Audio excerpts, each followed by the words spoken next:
Les parlementaires se sont félicités de l'intérêt de l'État pour la protection et la préservation des parcs nationaux et réserves naturelles du pays. C'est donc à la quasi-unanimité qu'ils ont adopté le projet de loi modificatif de la loi de 2002 qui autorise le gouvernement à délimiter ces aires protégées. Cette délimitation devait se faire depuis 2002, mais elle a été impossible à cause de la crise.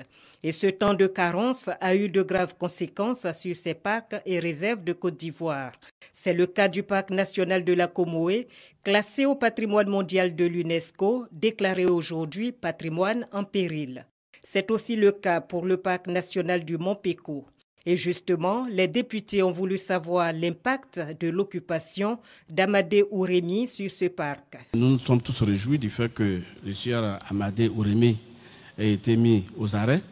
Et concernant donc le Mont Péco, il y a une équipe qui est partie il y a quelques jours pour aller faire un état de lieu. Une fois qu'on aura fait donc ce diagnostic, en ce moment-là, bien entendu, les mesures correctives vont être prises. Le caractère relativement récent des activités qui ont été menées nous conduisent à rassurer, mesdames et messieurs les députés, à dire que si plantation il y a eu, elles seront détruites. Toute autre activité qui a déjà été commencée, toutes ces activités-là seront arrêtées immédiatement.